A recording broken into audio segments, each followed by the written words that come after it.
Aku malah tratapan, Gong. Aja ngono kuwi le. Gong, kok kandhane ngayal. Wis ngawur. Oh, sorry ayo. Sorry ayo saking mangkele kaya. Kowe bali. Nun, kowe bali. Kula bali purun ning bareng karo Pandhawa 5 mundi Pustaka Jamus miang jimat kelima sada. Nek ora bareng karo Pustaka Jamus kelima sada karo Pandhawa, Taunana Windanana Bagong ndak akan mungkin pulang ke rumah. Kagak. Kandak blagunduk suaru gembal. Somarante, hawala.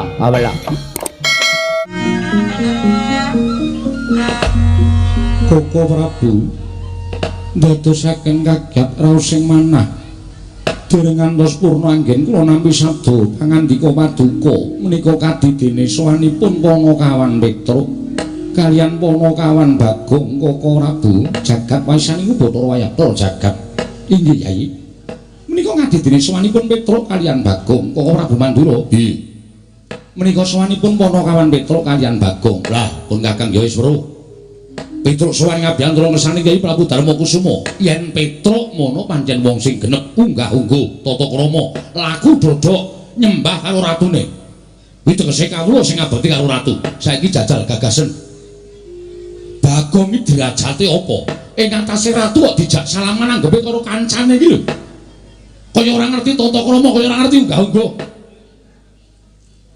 Gong aku ora iso ngomong karo kowe to melu kena ning nganggo tata krama nganggo unggah-ungguh. Lah kok ora tata krama nggo endi ya tak takon. Ratu kok tok jak salaman. Terus Prabu Puntadewa iki kondang ratu sing merakyat.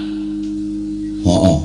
Dadi dhek ora bedak-bedake antaraning piyai luhur karo kawulane. Nyatane tak jak salaman ya ora duka ora nesu kok. Sinuwun, piye Bagong? Sampeyan gerah penggalih. Ora Bagong kuwi do dilungokke wong cetha ora nesu kok kono sing ratu liyane kok malah geger iki ngopo lho aku ki ora geger aku ngandani kowe unggah-ungguh tata krama sing jeneng salaman niku ya unggah-ungguh tata krama kejaba nek moh salaman niku tegese nganggo unggah-ungguh ora nganggo tata krama ning kowe iki kawula kowe kudu nyembah karo ratu kula wis ngerti rasa dikandani wis Koko Prabu sampun Koko Prabu sampun mangke malah geger lho. Lho rumasaku aku ki ratu kok diwangsuli Bagong. Lah mbok kawula ora entuk wangsulan ki terus apa gunane dinahi cangkem? Gong, aku moh nek ngono kuwi. Kowe melu aku iki ngrekso aku lho, Gong. Kowe kudu ngerti tata krama. Aku diwarahi kok. Karo ratu kudu nyembah. Sing tak ora tak sembah ora loro atine kok. Sing ora tak sembah do geger ki ngopo? Lho lah iya ning tata kramane ngono. Wis ta, kowe meneng. Lho, kok malah ngelukke aku meneng? Kowe iki melu aku Ha iya. Lah kok malah ngelekke aku? Petruk, dalem wis ta. Kowe iki wigati napa matura? Iki kok nak geger kabeh. Kok Prabu Mandura padu karo Bagong, kowe padu karo Bagong ora rampung-rampung. Mau kok ya tok jak. Wong bocahe melu kok nggih. Kula ajeng lunga niku konangan Bagong, terus Bagong niku melu truk. Ah kula mboten iso suwala. Bagong iki coba munggah ning kedaton iki. Keramike kowe kaya ngene resike kok dinyak-nyak Bagong sikile nganggo sandal. Kowe kok ora nganggo sandal kok Gong jebol ning dalane. Jebol ning dalan. Pedhot semok terpaksa cekeran aku. Besok meneh iki omong karo aku, matur tak tukokke ora. Petruk dalem sinuwun padha kanthi harja sapraptem nira Petruk tansah pinanganing kawidadan miring sambikala bekti kula kunjuk sinuwun iya Petruk ndak tampa pangestuku tampanana niki sangat anggen kawula dadosaken jimat paripe Panakawan Bagong padha harja sapraptamu pangestunipun sinuwun Prabu Puntadewa wilujeng miring sambikala sinuwun bekti kula kunjuk nggih pun iya Bagong ndak tampa pangestuku tampanana. Nggih sangat anggen kawula dadosaken jimat paripe. Panakawan Petruk padha harja sapraptamu. Pangestunipun Sinum Prabu Ndarawati wilujeng den bekti kula kunjuk. Iya Petruk tak tampa pangestuku tampanana. Nggih sangat anggen kawula dadosaken jimat. Ponokan Bagong padha raja sapratamu. Pangestunipun sinuwun Ndarawati wilujeng nering sambikala bekti kula kanca nggih sinuwun. Iya Bagong. Tak tampa pangestuku tampanana. Nun inggih sanget anggen kawula mindadosaken jimat paripe. Petruk Kanung Bolong padha raja sapratamu. Pangestunipun Ndara Baladewa wilujeng bekti kula kunjung nggih Den. Ya Petruk tak tampa. Pangestuku tampanana. Nun inggih sanget anggen kawula mindadosaken jimat paripe. Wong edan Bagong padha raja sapratamu. Wong edan Bagong padha raja sapratamu. Kuwi apa ora edan kuwi? Aku kuwi nalendra nimbali Bagong ora tanpa diwangsuli karepe piye? Gong, boyo wangsulan to. Kowe wis tau weruh aku mlebu rumah sakit jiwa apa? Lah ya urung. Lah ya mbok ora dundang wong edan. Aku kuwi nang omah disembah anak bojoe, Tru. Nang omah dikajeni karo tangga tepare, nang kene dedan-edanke.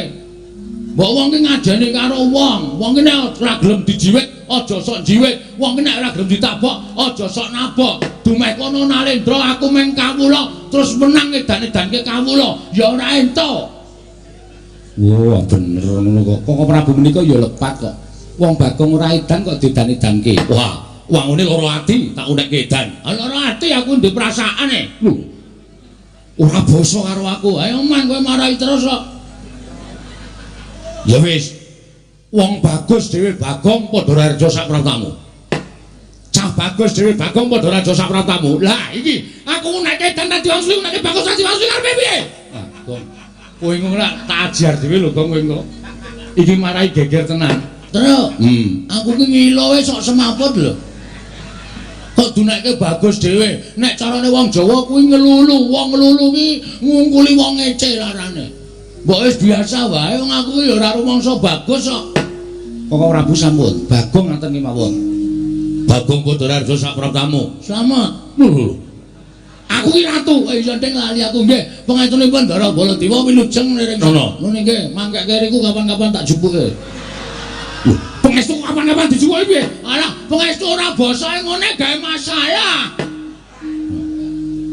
Bagong iki bribek-bribek terus. Ah iya. Petruk padha raja wilujeng Ndara Werkudara bekti kula nggih Den. Yo, Bagong. Nun. Aja gawe geger. Padha raja sapratamu. Pengetunipun Ndara Werkudara wilujeng. Bagong padha raja Petruk. Nun inggih Ndara Janaka wilujeng bekti kula nggih Den. Iya. Bekti kula nggih Ndara Janaka. Iya Bagong. Nun inggih kok dangu mboten rawuh teng Karang Kadempel. Marahi cicilan kula do telat.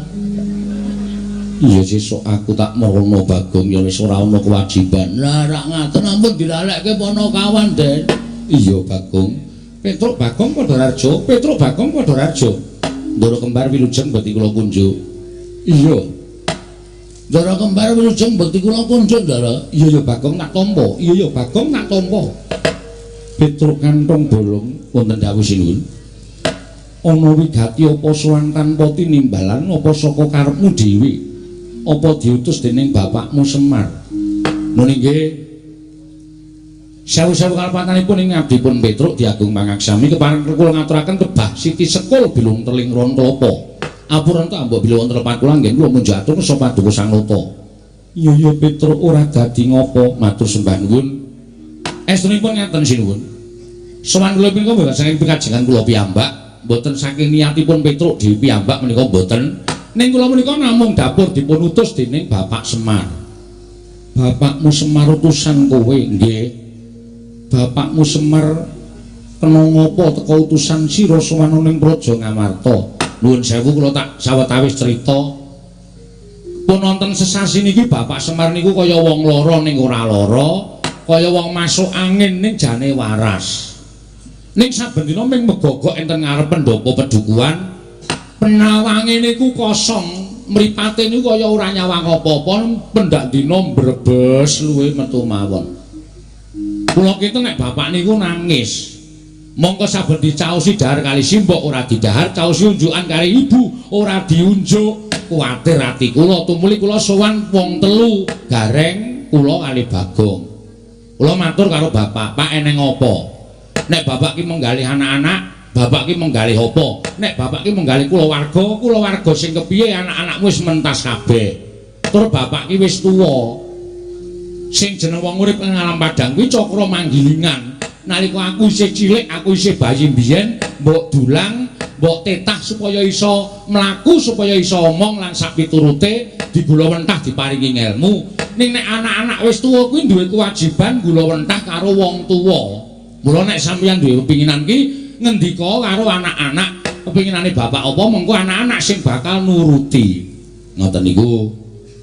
Terus Bapak Semar niku krekel-krekel sikile medun saking kursi terus nyumet rokok. Terus ngendika ngenten iki. Tak niroke suarane bapakne Semar nggih sinuwun. Ya Petro ora apa-apa. Mengko mundhak enten tetembungan undhak ing pawarta sudaning titipan. Nek kula ora niroke suarane bapak. Apa tegese undhak ing pawarta sudaning titipan. Undhak ing pawarta jaman sakmangke sampun lembrah. Tegesipun sakmangke bahasanipun modern nika hoak. Iya. Umpamanipun ler dusun menika wonten ula gedene sak jempol, mengke kabar tekan kidul dusun wis ana ula gedene sak kempol, tekan kidul melih pun wonten kabar ana ula gedene sak glugu. Kabar kali kasunyatan menika mboten sami menika sampun merembah wonten pundi-pundi papan.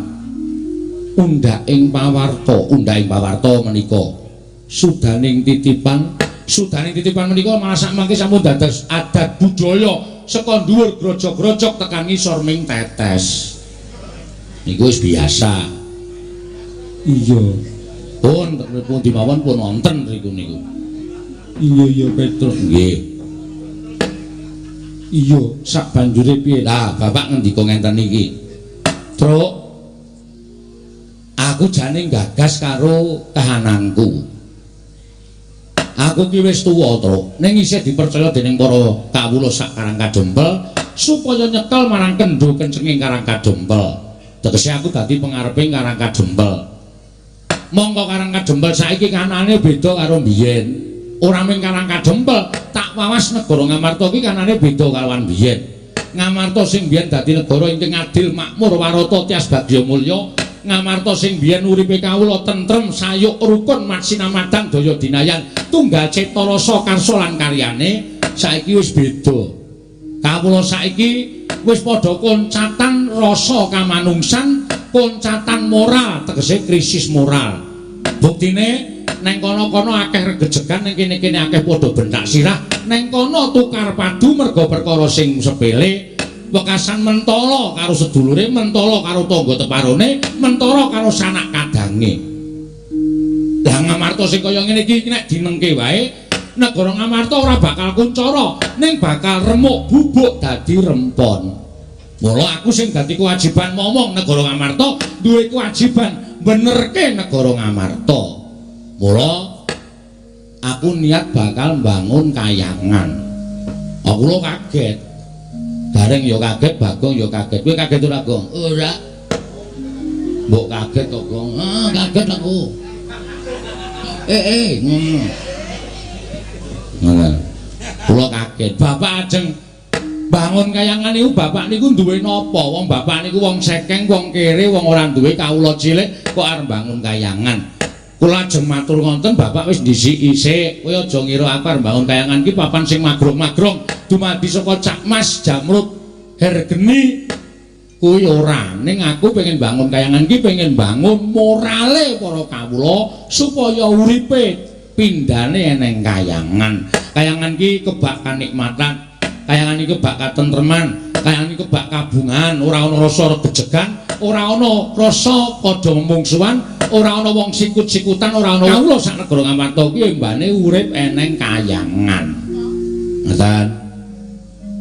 Lah terus pripun, Pak? Kula matur ngoten. Ning syarate ngene, Truk. Kowe tak kongkon suwana pepunden Pandhawa, aturana rawuh ning Karang Kadempel, Pandhawa 5 cacahe jangkep aturana rawuh ning Karang Kadempel, sinambi mundi pustaka jamus miang jimat kelima sada. Lah sebabe napa kok para Pandhawa dadak rawuh teng Karang Kadempel, Truk? Kawula ora butuh diwenehi dhuwit. Kawula ora butuh digaweke papan sing magrong-magrong. Ning kawula iki butuh dicedhaki rasane. Kawula iki butuh digatekke.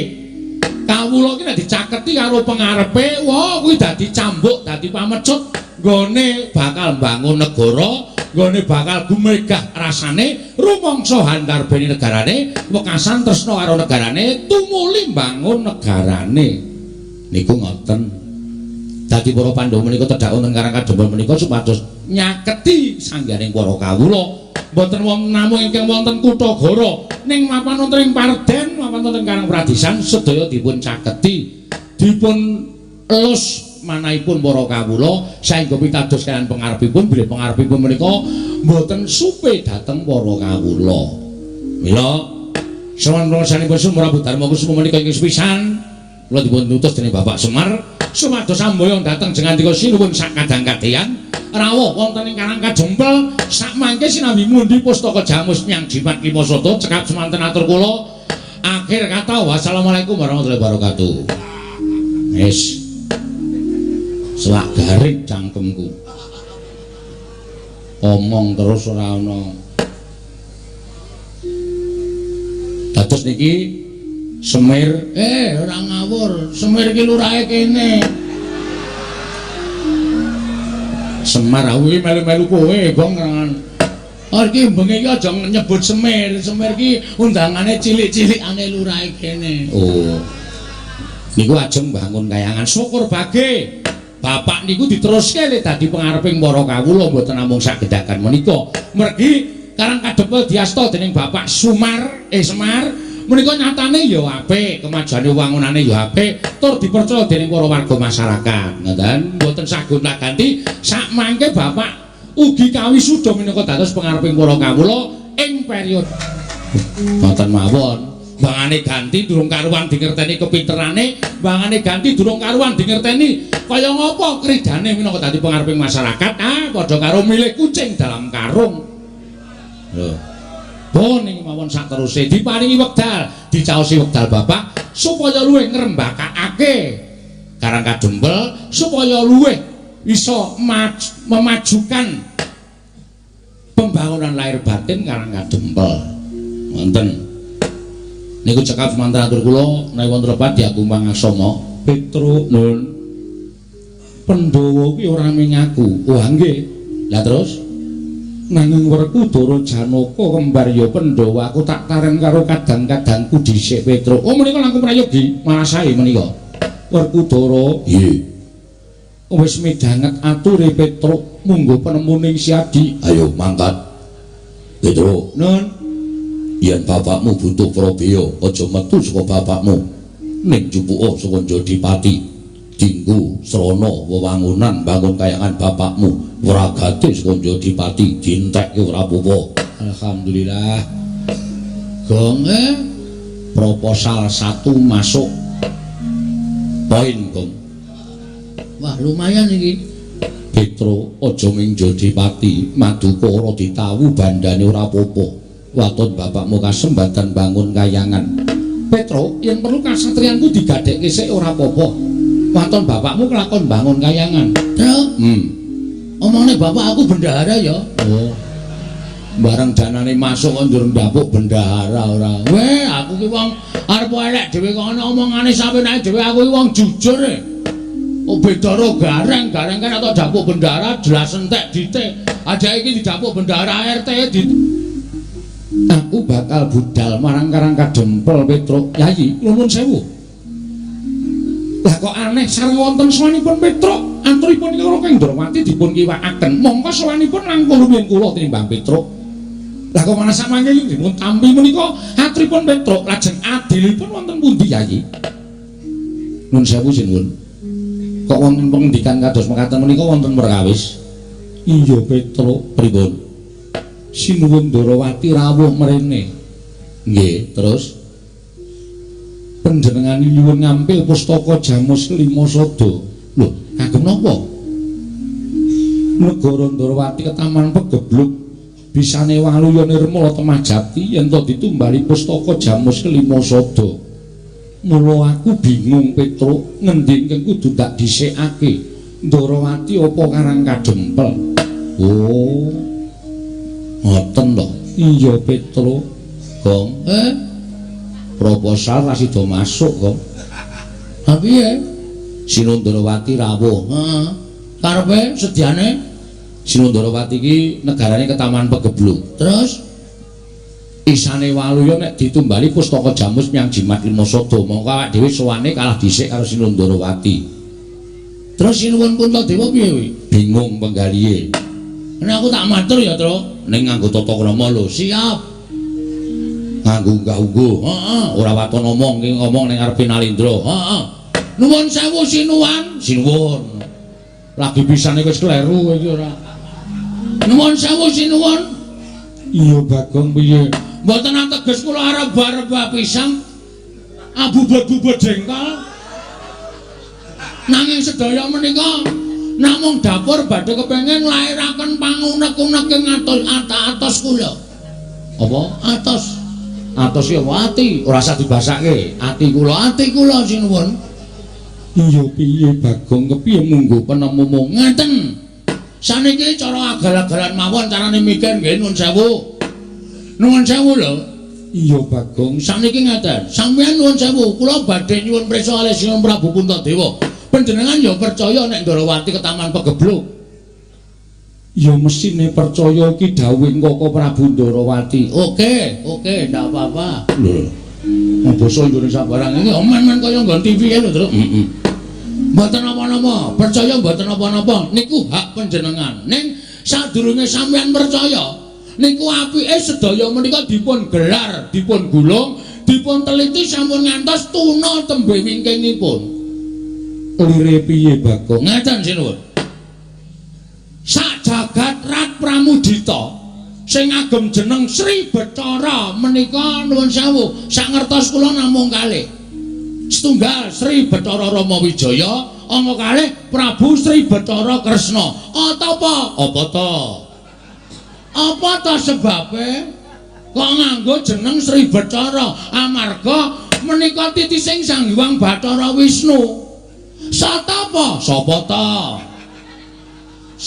to Bathara Wisnu niku dewa sing tukang nentremke jagat, dewa sing tukang ngandung kabagyan. Nuwun sewu lho, saniki dipikir ngeten mawon carane wong lumrah mikir. Negara Wirata niku ratune sing dadi ratu biasa. Ngastina niku ratune Prabu Duryudana, niku ratu jahat, ratu angkara murka. Monggo dewa ndawahaken Pegebluk niku mesti di tempat-tempat sing wonge wis ora iso. Napa niku? Wah, mudhar ora kowe. Wonge wis ora iso eling, tegese wis ora iso manembah karo kersaning Gusti, dijak insaf ora gelem. Terus, sing nomor loro. Nuwun sewu sinuwun. Sing nami Pustaka Jamus Limasada ajeng dinggih tumbal. Niku api-apike ming dipendhem. Monggo Pustaka Jamus Limasada menika panggesanganipun para Pandhawa kacariyos menika panggesanganipun kawula sak negari Kamarta. Nek Pandhawa koncatan Pustaka Jamus Limasada niku badhe apes jurite, apes jayane. Wong sing ora seneng karo para Pandhawa ajeng gawe cintrakaning para Pandhawa niku angel mijet wae ngranti suwe banyu sinaring. Monggo nek digawa teng Ndarawati menggo tumbal. Tegese Pandhawa kelangan kekuatan. Nek Pandhawa kelangan kekuatan, nek Pandhawa ana apa-apa, sapa sing kapitunan? Niku angka 2. Ana neh Ragong. Ana iki pokoke tak kupas tuntas. Iya. Nek ana masalah kowe lho, Tru. Lho. Kok ana masalah aku piye? Pokoke aku mung ngomong nek ana masalah rampung ngono. Ya wis. Ha angka 3. Angka 3. Jaman saniki niku akeh wong sulapan. Ngaten. Jaman saniki niku akeh wong sulapan. Ula dadi dhuwit. Dhuwit dadi meja. Aku biasa nek dhuwit dadi meja kuwi. Heeh. Terus BPKB dadi dhuwit niku wong sulapan. Ngaten. Terus wong nyewake sandangan. Nuwun sewu lho, mboten kula menika curiga. Cubriya ana Ndarawati babar pisan mboten. Ya nek niki sinuwun Ndarawati tenan. Lho nek palsu, nek panjalmane mungsuh, monggo pusaka wis baca diparingke Prabu Kresna. Monggo sejatine niki mungsuh. Apa Pandhawa ora kelangan? Napa Pandhawa meneng mawon Pandhawa mboten lantip panggraitane maringke pusaka wonten panjalmaning mengsah niki mengke kriwikan dadi grojogan geguyon dadi tangisan mula sakmenika Ratu Lenggah Siniwaka niku ampun ngantos nganggo netra lair tok ning nganggo netra batin inggih menika permana sejati aja nganti ketrusuban wapok mulawan aja nganti ketrusupan telik Mangendra Jala ingkang marajal saka sela-selane Garu. Oh, apik ta, Tru. Mulane aja sok ngecese aku ki ya ndek sastra. Ya ndek sastra, aku sastra patri. Sastra patri dengkulmu kowe ora. Padha ngoten, patri menggalih. Ya nek Kresna tenan, nek udu, wah wis kebacut menake pustaka Jamus Klimasada jebul diwenehke Kresna palsu. Wah, Pandhawa kapitunan sinuwun.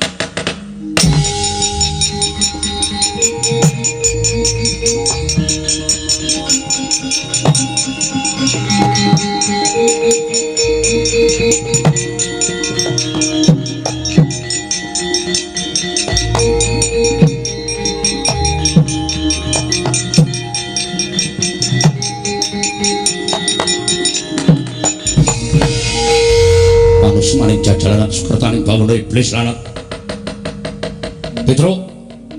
Petro Anombolo.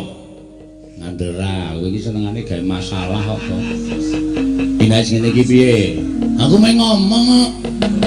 Nek ana sing nesu ya tandang ngono. Kamu jenenge kurang tanggung jawab. Wis gawe wangsuli Petro Anombolo kowe timbali nata Mandura Prabu Baladewa ora wangsulan. Nggih, wonten dawuh sinuwun. Wonten dawuh. Kowe ngerti ora? Kyai Prabu Kresna kuwi sapa? Sinuwun Darawati nggih Sinuwun Darawati. Kuwi apaku? Lho adimu. Rai sampean. Aku dadi adimu Bagong dilangap-langap ucape ngerwetek kaya betes Sewundaka Tegalan. Drewi kaya grojokan ucape. Entah-entah yen batur gedhe bal 17. Wong elek nyolok mripat. Mung kere mula ucape ora nganggo dipetung. Apa ucape iki nglarani marang penggali Kyai Prabu Darawati apa ora? Kuwi kudune Bagong ngerti. Wong gerang tuwa darani dunungke. Dadi kula lho, Bagong lho. Mune piye kuwi, Tru? Mune piye kuwi? Kowe dunekke wong tuwa dadak didunungke. Terus kowe ora wangsulan.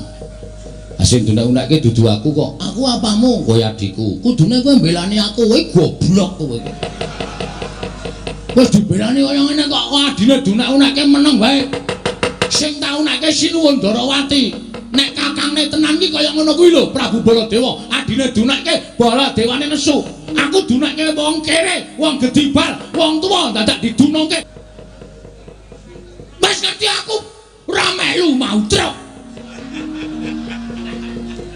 Ya tak bilani aja kuwatir, tak bilani ning kok sikik. Ki golek momen sing supaya aku iso nesu. Aku wis duneke ngono ora nesu. Goblok banget ya. Petro, nun. Aku ora trima. Tan trimanipun Sur Mandura keparengipun. Bagong wis wani karo Prabu Darawati, padha karo Bagong wani karo Nata Mandura Prabu Baladewa. Aku ora nrimake yen Bagong isih ana ing kene. Tetep aku ora bakal trima. Bagong kudu njaluk ngapura karo Yai Prabu Kresna. Gong kowe njaluk ngapura Sinuwun Prabu Darawati. Lho, sing tau nek meneng wae kok kono geger ki ngopo? Hah? Aku ora ngono-onake kono kok. Ning aku kakangne Yai Prabu Darawati. Wis ngerti. Tenan minggat kono ora dadi malah kowe. Ditantang kok ming meneng wae kaya cah jireh ora. Wis tekan kene kok ndal dunek-uneke kok kremah-kremih. Dekno nek nang omah bojone dikeplaki. Nang mungsu wong lanang, wah. Pakake macan sisan. Kok ngancam kok pakake macan lho golek macan endi ora. Ngene, Baladewa, lho. Ora basa karo aku. Lho, ora basa ora apa-apa tuwa Bagong bangane sampean. Ngono, tuwa aku karo sampean, mula aku ora basa karo sampean ki ora masalah. Apa to sababe kula mbasani karo sampean? Mergo sampean kuwi ratu. Nek sampean niku padha-padha menuksane kaya Bagong, derajate padha. Kowe sing kudune basa karo aku. Gong, sabar, Gong. Gong sabar Gong. Kowe lah tak dupak cangkemmu lho kowe. Iki wis dadi kok dadak cewek. Sabar.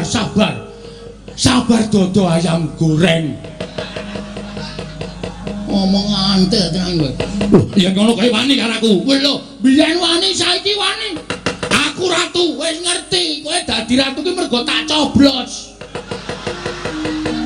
Nek kowe ora tak coblos kowe ora dadi ratu kowe. Kowe mara ning nggon aku, gok ngaku tulungono. Aku kurang swara 14. Ora, kelingan ora.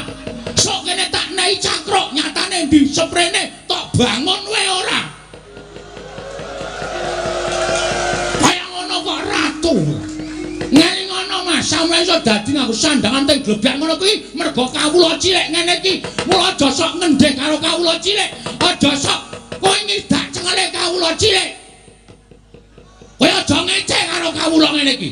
Kowe ngunak-unakke kawula, kon ngedokke dadi ratu apa piye? Aku nglumpukke wong, ngedokke kowe ora ana trung kedheping netra, glindeng saka kursimu kowe. Aku malah tratapan, Gong. Aja ngono kuwi le. Gong, kok kandhane ngayal. Iki ngawul. Oh, sorry ayo. Sorry ayo saking mangkele kaya. Penyakit ora. Kowe bali. Kowe bali. Kula bali purun ning bareng karo Pandhawa 5 mundi Pustaka Jamus miang jimat kelima sada. Nek ora bareng karo Pustaka Jamus kelima sada karo Pandhawa, Taunana Windanana Bagong ndak akan mungkin pulang ke rumah. Kagak. Mesu kok omongane campur baur. Ora bakal bali. Lho, ya ngono kae wani karo Baladewa. Lho. Kula niku mboten ajeng wani karo sampean.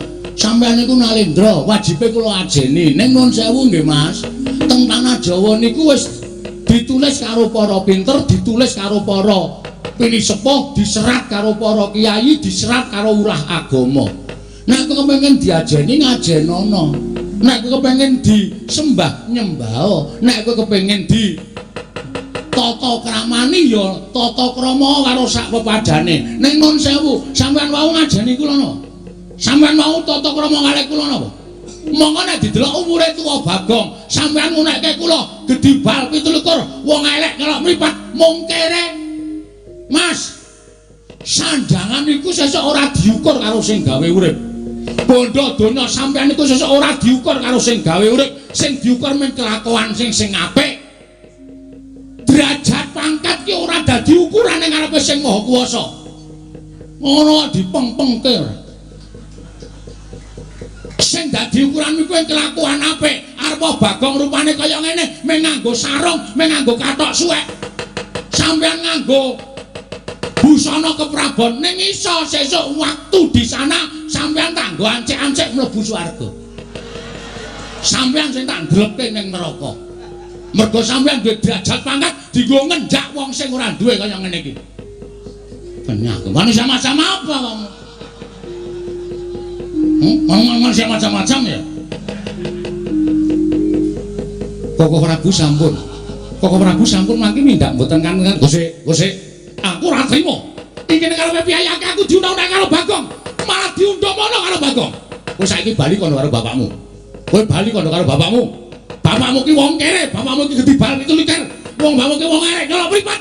Bapakmu ki meng batur arep bangun kayangan ki sing guragak apa? Bapakmu ora gablek apa-apa. Kon ngilo karo gitoke, kon ngilo karo cengele Semar. Duwe gegayan bangun kayangan, cebol kaya wulan wutong itung lintang tangi kelakone jebak urune. Sampeyan saya gawe mangkel ku lho. Ki nun sewu nek aku wis ngilangi tata krama. Gong.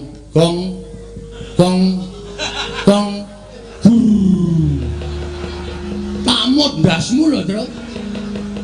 Iki aku wis nesu tenan. Kowe ora nesu ya bapak dunakke wong gedhi bal 17. Nek ade sing dunakke kowe ora masalah. Haromae.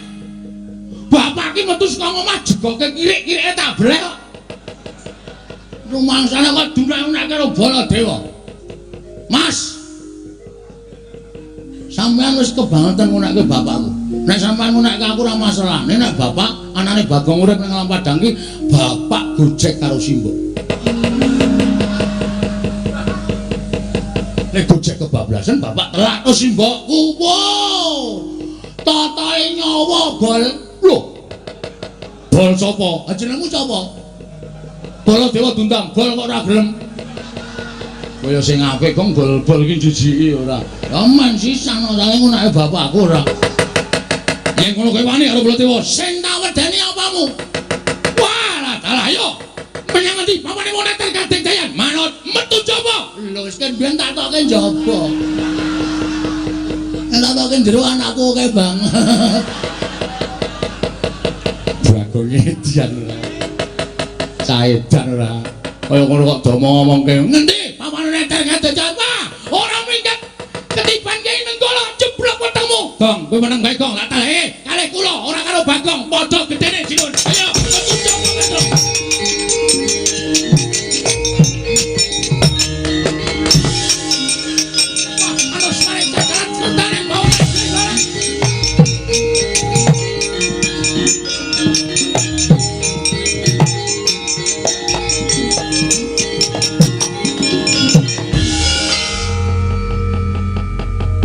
Sing tantang-tantangan Bagong kok sing gelut Petruk. Nek pancen wis diset lho. Pun disetel. Kula tenggalan wau pun kang senan kalih si Petruk, Truk nek nang kono gawe dadi geger mergo iki sediane bapak iki ora baen-baen. Terus kula mandeg kalih Petruk kalih ngombe wedang tengah kringan. Ngene wae Truk, gandeng nek nesu ki wangun aku mbangane kowe. Nek gegeran sing nesu aku ning nek gelut kowe lho Truk. Oh ya siap. Ngoten niku mula niki wau janjane pun disutradarai. Oh. Karo sapa kali kula kalih Petruk. Iya Bagong nggih. Lah terus kowe arep ngopo? Ha niki ngaten mawon, prasaja blak kotang terus terang gandul. Gandeng Petruk wis entuk mungsuh. Iya. Baladewa niku kakangane Kresna, Petruk kakangane Bagong. Pripun nek sakniki digawe kakang mungsuh kakang, adi mungsuh adi. Kok kewanen kowe? Wis pun iki pun tak tekati mudhar wis main wis. Mati kula wujudi ra apa-apa ning omah ya mendun uyak-uyak mendring kaya. Esuk 2000, awan 2000. Sore 2000, entek-entekan tenan. Kon lho tinggale modar mawon. Lho yen kowe arep wis niat arep tekaning pati nantang Koko Prabu Kresna, apa kowe wani? Lho wani nantang ora wani temandange piye? Koko Prabu wonten dawuh dipun tak. Kowe nantang aku kok. Ana kono wani? Lho nek aku mesti wani wong aku ratu kok ditantang ora wani iki dose aku dudu ratu. Hah, nek ngono dadi iki. Iya dadi. Nek pancen wani madhep rene, aku ngungkurke ratu dosa kuwalat. Tak wenehi palilah, Yayi nyuwun palilah Bagong supados madhep mriki. Bagong madhep Pamrana. Siap. Gayeng iki. Baladewa mungsuh Petruk, aku mungsuh Kresna. Ya men kari tumbuk bejane sapa sing entuk kanugrahaning Gusti. Bengi iki nang kelurahan Hargamulya. Kresna kalah karo Bagong. Wah, ngendi tak pasangi pamflet. Kresna KO ronde ketiga. Edan kowe. Ora edan serius iki. Wong arep gelut kok dadak guyu barang edan kowe. Ora dadi gelut nek carane ngono. Iya, iya. Wani tenan karo sing tak wedeni apamu? Wah, Bagong kowe aja edan. Meneng ora kowe? Oh, bolok anto, Werkudara to. Wah, ngapunten janten ngapunten. Oh, edan karo bendarane. Niki ajeng lagi ajeng gelut. Aja wani karo Kresna. Pun to sampean ngono mawon. Werkudara meneng aja melu tak jajali Bagong. Semangkean temen. Amen. Ya semangkean. Lho, iku semangkean apa? Nyilih pustaka Jamus Lima Sada. Arep tak nggo tumbal. Ayo. Apa pancen negaramu kok taman pegeblok apa piye? Lho, negaraku kok taman pegeblok. Buktine apa? Buktine kena dibuktekake ning negara Ndarawati. Oke, ayo rono. Lho, aku lagi tekan kene sawetara. Kok dadak kembali?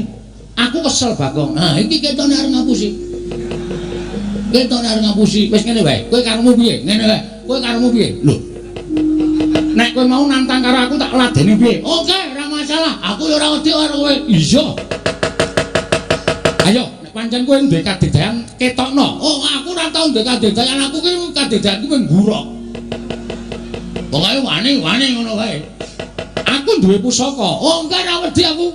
Tiban senjata cakra mati kowe. Wit. Kok nganggo cakra barang? Wong janjine ora nganggo pusaka kok. Lho, duwe pusaka ora digunakake iki kepiye? Tak tibani jata cakra kowe mati. Kowe sadurunge nibake jata cakra, kowe tak tubruk. Tak ingel-ingel tak tekak mati. Aku ora iso mati. Lho kok welane iki. Kok iso ora iso mati? Lho, aku duwe pusaka Sekar Wijaya Kesuma. Iki tak nggo cundhuk. Nek aku mati urip meneh. Wah, Nding. Wah, terus aku urip meneh kowe tak senjata cakra kowe mati terus tak uripke. Lho. Ya ora wong mungsuh kok duripke. Weh, ora nggo duripke barang kok. Ora. Waduh cilaka mongko aku iki nek ora duripke ora urip. Tenang kowe yakin. Ora iso urip dhewe. Kowe iki wong edan, dadi kowe ora duripke. Ora, ya wis rasa perang. Lah. Gujek karo sapa-sapa tok jak gujek. Karo sapa-sapa tok jak gujek. Werkudara barang tok jak gujek. Lah edan. Seprene urung dibalekke. Apa to? Rek. Lah. Satriya kok isih mikir rek. Wah. Nek alun-alun ketemu karo aku. Dheweke cilik rek aku. Rek gas. Tak silihi diaku dheke. Wah, seprene disak. Wong mungsuh wong kaya ngene kok ya tok ulungi lho. Wah, mung rek gas durus. Watu kok kae sesuk ancar dikai gas kompor wae. Nggo nyumet rokok murup sak raine. Lah idak ndasmu kowe. Ben arep ngamuk. Lho. Bagong aja ngamuk nang kene. Kowe metu njaba wae Bagong. Nggih ngoten mawon nggih sinuwun. Kula tak nututi Petro nggih. Iya sing ati-ati. Nggih, sampun nyuwun pamit sing ati-ati. Sampun nggih sinuwun. Iya, kula nyuwun ngapunten ora apa-apa. Aku iki kulino gojek karo kowe nggih. Kula tak nututi Petro nggih. Iya sing ati-ati. Pun nggih, Den. Lho, nesu.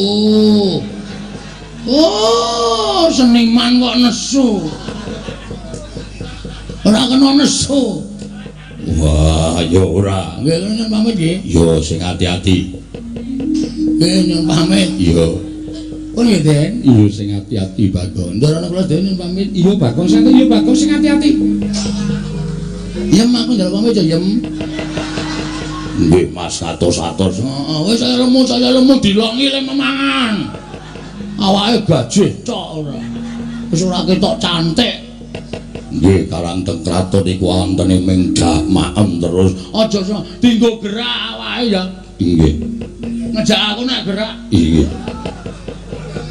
Wis ya iki sapa iki? Mbak Yu kula. Jenenge? Naminipun menika anu sinten sapa Yu? Aku Jainal. Wedok kok jenenge lanang. Nyemenangi iki. Sampun nggih sinuwun. Iya Bagong sing ati-ati aja kaya bocah iki. Nggih nggih nyuwun pamit. Iya. Sampun sinuwun. Iya Bagong sing ati-ati. Pun nggih, Den. Iya sing ati-ati. Ndorku ndorane nyuwun pamit. Iya sing ati-ati. Ndrono kula dewa. Iya Bagong sing ati-ati. Pun kula tak metu lho apa? Nek ora tak andani Petro iki jan tobat tenane. Iki mongko ndak malah kriwikan dadi grojokan geguyon dadi tak. Anu kula nyuwun pamit nggih sinuwun. Iya sing ati-ati aja kaya bocah nggih karang kula niku Petro ki nek nesu wonten iki kae. Iya, bingung antian kula niku. Mengke mesti wani karo Prabu Baladya mesti wani. Iya, nggih. Apa nggih? Iya, Bagong sing ati-ati. Sampun, Ndara. Iya. Ndara jarak apa nggih? Iya. Nah, Zainal pamit sik ya, Nah. Ini atos-atos. kawan-kawan anu duwe nomor WA. Gadah. Ya engko WA-mu dilebokke WA aku ya. Inggih ngesaken. Heeh, engko men iso WA-WA-anan. Inggih. Pun ngoten mawon nggih ndara-ndara sedayanipun. Iya, Pak. Iya, Pak.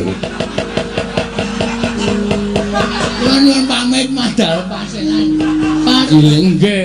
Ana ora tak elekke menangi tenan Petron niku. Ora jan niku iki bola-bali arep ngopo? Wah, jan wis do ora tanggap. Wis pomat pamit kaya mesa dinengke wae. Waya ngulungi pira 10 apa pira. Cah edan njaluk dhuwit to. Jawa niku ngoten niku. Pomat pamit wirawiri niku men disangoni. Dene ora duwe perasaan ya kebangetan. Nalindo lenggah siniwaka ora ngesak dhuwit. Waduh. Sinandrawati, Aku ya ora nggawa. Aku ki nitih kreta mau tekan kene. walah. Branduwe. Alah rumah-rumah iki mau. Dan kulit-kulit banget ya. Dara Sesuk neng Karang Kadempel tak paringi aja neng kene. waduh semayane. Yang enggak 15 ora. Sing wingi dereng diwangsulke. Alah aku ya ngapura ya. Karena aku kulino ya, aku paling kendel nek ora nyaur. Cah glereng padake. Pun ngaten mawon nyuwun pamit nggih. Iya sing Pun nggih. iya. Pun nggih. Iya. Ora ngono ndak. Waduh, napa meneh? Dompet kula tiba. Lho, dompetmu tiba nggih. Dompet kula dawa kaya dompete cah enom lho. Lho, lha ngesak nang ndi teng mburi? Tibane nang ndi? Ah mesti teng mriki teng mriki kok. Isine apa? Warna-warna. Sertifikat BPKB, STNB. Kabeh tiba kabeh. Ana duwite ora? Ana cah cukup e. Pira? Manut. Lho. Ku ngarep njaluk kok duit kok manut. Pun ndak. Pun nggih. Kowe pangkatmu apa kowe? Kula Tumenggung. Tumenggung sapa? Iya Tumenggung Negari Ngamarta, Tumenggung Enggal. Wo. Dengko ndedet 200 ora? Lho. Gadah ki ora. Ana asile. Lho, disuwun ampun. Oh, iki ta. Ah pecat kowe, ngerti aku ora? Iki ora Bagong. Abdurwati.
Kudara siap dikeng tansah duwe penemu lan sira aturake kelawan pun Kakang jumbuh kelawan dina iki Dimas pun Kakang bingung Rasa bingung. Barep kakangku ora nate kleru luwe-luwe. Nggono bakal nemtokake sapa sing bakal mbok paringi pustaka Jamus Klima Sada. Lambarono manembah marang pangwasaning Gusti. Dasar iki wanci bedhug. Munggahing sanggar pelanggatan manembau ing wanci bedhug. Sawise kuwi ngucapno asmaning Gusti marambah makaping-kaping nganti wening pikirmu kang mangkono bakal ora kleru nggonmu nemtokake sapa kang bakal nampa pustaka Jamus Klima Sada. Dimas kadangipun Kakang, nadan sira Yayi kuwi agal gruwal-gruwal nanging tansah nduweni penemu ingkang limpat.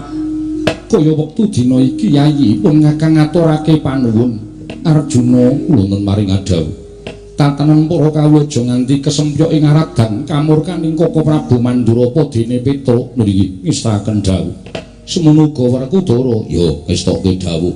Kaya wis purna gati ning pananggilan pun Kakang kundur ngedaton bubarna kang padha gantung sibo. Kaya wis ora ana dawuh maneh Yayi Bratasena. Purna gati ning pananggilan sanutasa kundur ngedaton jelek saking dampar kentara kinapit gambaran gading kadhiraken sanggan Promban Cedi manggung ketanggung Joko Palororo ing sami ngampil pacaraning keprabun kawis tinggal saking Mandura tindak nyosri Naranata lamun katinon saking Mandurawa kaya gumebyar busananing Sri Naranata wau.